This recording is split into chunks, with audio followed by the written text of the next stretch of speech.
بسم اللہ الرحمن الرحیم۔ السلام علیکم ناظرین، رانا ثناءاللہ نے ایک بہت بڑا بیان دیا کہ رانا ثناءاللہ کبھی کبھی سچ بول دیتے ہیں۔ اس سچ کے اوپر عمل کریں یا نہ کریں، بعد میں اس کے اوپر یو ٹرن لیں، وہ ایک الگ بات ہے، لیکن سچ وہ بول دیتے ہیں۔ جیسا کہ اس نے تحریک لبیک کے حوالے سے سچ بولا تھا کہ جو کمیشن بنا تھا فیض آباد کا، تو اس وقت اس نے کہا تھا کہ تحریک لبیک والے کسی کی بھی نہیں مان رہے تھے، ایون کہ انہوں نے فوج کی بھی وہ نہیں مان رہے تھے، اور وہ کسی کے اشارے پہ نہیں آئے تھے۔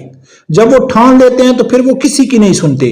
تو یہ ایک کڑوا سچ تھا، یعنی کہ ان لوگوں کے لیے، پی ٹی آئی کے لیے، نون لیگ کے لیے، کہ تحریک لبیک کا سب سے بڑا دشمن ہی تحریک لبیک کے حق میں آواز اٹھا رہا ہے۔ اسی طرح رانا ثناءاللہ کے اوپر سوال کیا گیا تو رانا ثناءاللہ نے ایک بیان دیا۔ ویسے تو ان سیاستدانوں کے بیانوں کے اوپر یقین نہیں کرنا چاہیے کہ یہ کبھی بھی یو ٹرن بھی لے لیتے ہیں، یہ بھی کہتے ہیں کہ یہ ہمارا سیاسی بیان تھا، اور یعنی کہ ہمارے بیان کو توڑ مروڑ کے پیش کیا گیا، پر کب ان کے اوپر آدمی یقین تو نہیں کر سکتا ہے۔ لیکن موجودہ حالات جو اس ٹائم چل رہے ہیں، اس موجودہ حالات کے تناظر میں رانا ثناءاللہ کا یہ بیان پی ٹی آئی کے اوپر کسی ایٹم بم سے کم نہیں ہے۔ ہاں، ایٹم بم ان کے لیے تب ہے کہ جو غیرت مند اور محب وطن لوگ ہیں۔ ہاں، جو محب وطن نہیں ہیں، جو ملک دشمن ہیں، ملک کے دشمنوں کے اشاروں پہ اگر وہ چلتے ہیں تو پھر ان کے لیے خوشی کی خبر ہے۔ اور جس طرح پی ٹی آئی کے اوپر اس نے ایٹم بم پھینکا ہے، تو اسی طرح تحریک لبیک کے لیے بڑا خوش آئند یہ بیان ہے، کیونکہ تحریک لبیک کا مطالبہ پورا کرنے کے لیے یعنی کہ عمران خان کو بلی کا بکرا بنانے کی تیاری ہو رہی ہے۔ ناظرین، میں آپ لوگوں کے سامنے رانا ثناءاللہ کا وہ بیان رکھتا ہوں، پہلے وہ بیان سنو، پھر اس کے اوپر تبصرہ کرتے ہیں۔ 25-26 دن بعد انتظامیہ بدلنے والی ہے، ڈونلڈ ٹرمپ صدر بننے والے ہیں۔ شاہ زیب، ڈونلڈ ٹرمپ کے پریشر کے اوپر تو ہم کوئی کام نہیں کریں گے، بلکہ اگر انہوں نے کوئی اس قسم کی مداخلت کی تو اسے ہم اپنی سوورینٹی میں جو ہے وہ مداخلت خیال کریں گے۔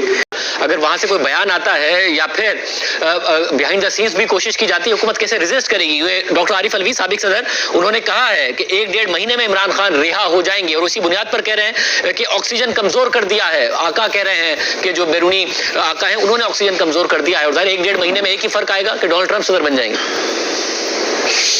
چلیں ٹھیک ہے، اگر وہ بات کریں گے تو عافیہ صدیقی بھی تو بہت دیر سے وہاں پہ جو ہے وہ قید ہے، تو وہ کر لیں بات۔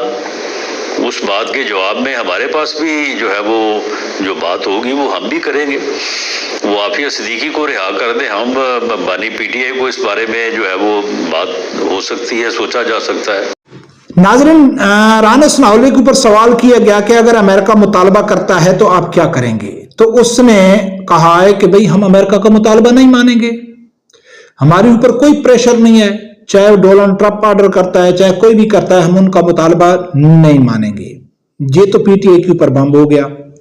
اب دوسرا اس نے یہ کہا ہے کہ اگر واقعہ امریکہ کی طرف سے کوئی ایسا بیان آیا یا ایسا مطالبہ انہوں نے کیا تو ہم بھی کر دیں گے ڈاکٹر عافیہ صدیقی کے لیے۔ وہ ہماری ڈاکٹر عافیہ صدیقی کو چھوڑ دیں اور ہم عمران خان کو چھوڑنے کے بارے سوچ سکتے ہیں، یعنی کہ اس نے لچک دے دی، یعنی کہ ہم چھوڑ سکتے ہیں۔ اب ناظرین، یہ جو بیان ہے یہ کوئی معمولی بیان نہیں ہے۔ اگر اس وقت دیکھا جائے تو پاکستان میں ڈاکٹر عافیہ صدیقی، ابھی اس کے اوپر تحریک لبیک کے جو کارکن ہیں انہوں نے ایک ایڈٹ بھی کیا تو انہوں نے ایڈٹ ہے، لیکن بات انہوں نے سچی لکھی ہے، یعنی کہ رانا ثناءاللہ کی دل کی بات نکال کے، یعنی کہ آدمی کہتا ہے نا کہ یار آپ یہ بولنے والے تھے، تو کسی کی منہ سے بات کو نکال لینا، تو انہوں نے ایڈٹ کیا ہے، لیکن بات سچ ثابت لکھی ہے۔ کیا لکھی ہے وہ بھی آگے آپ لوگوں کے سامنے رکھوں گا۔ تو ناظرین، رانا ثناءاللہ نے کہا ہے کہ بھئی ڈاکٹر عافیہ صدیقی، اب پاکستان میں بچہ سمجھتا ہے کہ ڈاکٹر عافیہ صدیقی کے لیے ہر پاکستانی کا دل تو دھڑکتا ہے، لیکن کوشش کوئی نہیں کرتا ہے، جدوجہد کوئی نہیں کرتا ہے، مطالبہ کوئی نہیں کرتا ہے، اس کے لیے سٹرگل کوئی نہیں کرتا ہے۔ اس کے لیے اگر ملکی لیول پہ، انٹرنیشنل لیول پہ اگر کسی نے آواز اٹھائی، اور آپ لوگوں کو معلوم ہے کہ تحریک لبیک نے اس کے اوپر دھرنا بھی دیا تھا، اور ان کے ایک بڑا مطالبہ تھا کہ ڈاکٹر عافیہ صدیقی کے لیے سنجیدگی سے اس کی رہائی کے لیے کوشش کرنی چاہیے. تو یعنی کہ رانا ثناء اللہ ہو یا پی ٹی آئی ہو یا نون لیگ کے دوسرے لوگ ہوں یا کوئی بھی سیاسی جماعتیں ہیں، ڈاکٹر عافیہ صدیقی کے امریکہ جانے کے بعد پتہ نہیں کتنی سیاسی حکومتیں چلی گئی ہیں، لیکن کسی نے اس کے اوپر بات نہیں کی. کسی نے کی اتنی جرات نہیں تھی کہ اس کے اوپر بات کریں. اگر اب رانا ثناء اللہ کر رہا ہے تو یقیناً ان کو معلوم ہے کہ اگر اس ٹائم جو سب سے بڑا مطالبہ تھا وہ تحریک لبیک کا تھا.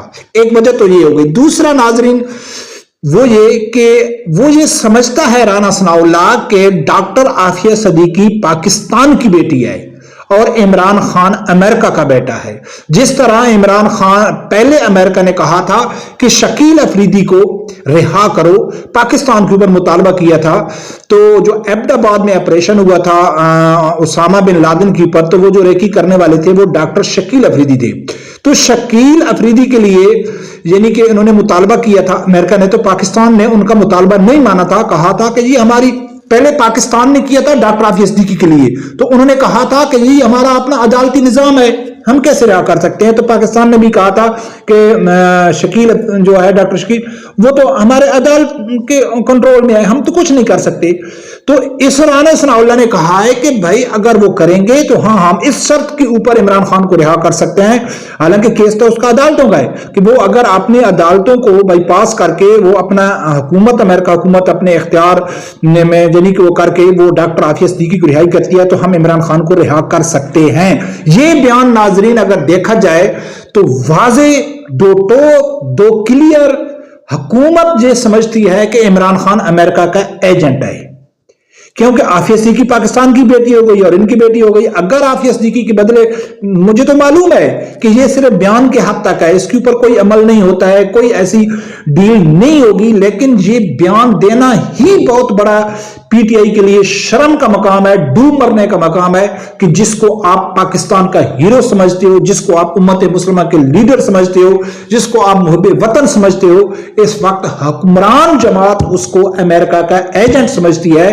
تحریک لبیک والے تو سمجھتے تھے، تو آپ کہتے تھے کہ یار یہ جو مذہبی لوگ ہیں یہ تو کسی کو بھی غدار کہہ دیتے ہیں، کسی کو بھی ملک دشمن کہہ دیتے ہیں، لیکن اس وقت حکمران جماعت کا اہم رہنما اہم عہدیدار وہ کیا کہہ رہا ہے کہ بھئی عمران خان امریکی ایجنٹ ہے، امریکہ ہماری مسلم بہن کو ہمارے حوالے کر دے اور آپ اپنے امریکہ کیوں ناظرین اس میں کوئی شک کوئی دو رائے بھی نہیں ہے نا. ابھی تو جو رچرڈ گرینل ہے وہ کھل کے ویڈیو بیان اس کا سامنے آ گیا ہے کہ ہم عمران خان کی رہائی چاہتے ہیں. امریکہ اس ٹائم بےتاب ہے. وہ عمران خان کے لیے کیوں بےتاب ہے؟ کیا وہ پاکستان کے لیے بےتاب ہے؟ امریکہ کبھی بھی نہیں چاہے گا کہ پاکستان اپنے پاؤں پہ کھڑا ہو جائے. ٹھیک ہے، تو وہ اپنے آدمی کے لیے پریشان ہے، وہ اپنے ایجنٹ کے لیے پریشان ہے، وہ اس شخص کے لیے پریشان ہے جو شخص ان سے بڑے بڑے وعدے کر کے آیا تھا کہ میری حکومت آئی تو میں آپ کا سب کام کروں گا. لیکن ناظرین میرا دل نہیں مانتا ہے، حکومت کے اوپر بھروسہ نہیں ہے، ان میں اتنی دلیری نہیں ہے، یہ بہادر نہیں ہے، سب ایجنٹ ہیں، لیکن میری چھٹی ہے یعنی کہ میرا دل نہیں مانتا ہے کہ حکومت اس کو رہا کرے گی امریکہ اگر مطالبہ کرتا ہے. کیونکہ رانا ثناء اللہ نے یہ بھی اسے اپنے بیان میں کہہ دیا ہے کہ جب اس کو خانزادہ نے کہا ہے کہ بھائی اگر آپ امریکہ کا مطالبہ نہیں مانیں گے تو پھر پاکستان اور امریکہ کے حالات کشیدہ ہو سکتے ہیں، خراب ہو سکتے ہیں. تو رانا ثناء اللہ نے کہا ہے کہ پہلے کتنے بار امریکہ کے ساتھ پاکستان کے حالات خراب ہوئے، اگر ایک بار اور ہو گئے تو کیا مشکل ہے. تو برکت ناظرین دیکھتے ہیں کہ اس بیان کی حد تک دیکھا جائے تو رانا ثناء اللہ نے زبردست بیان دیا ہے. دیکھتے ہیں کہ یہ صرف بیان ہی ہے یا اس کے اوپر کوئی عمل ہی ہوتا ہے. رب پروردگار سے یہی دعا ہے اللہ تعالیٰ میرے سمجھدار آدمی کو حق سچ سننے کی اور اس کے ساتھ کھڑے ہونے کی توفیق عطا فرمائے. اللہ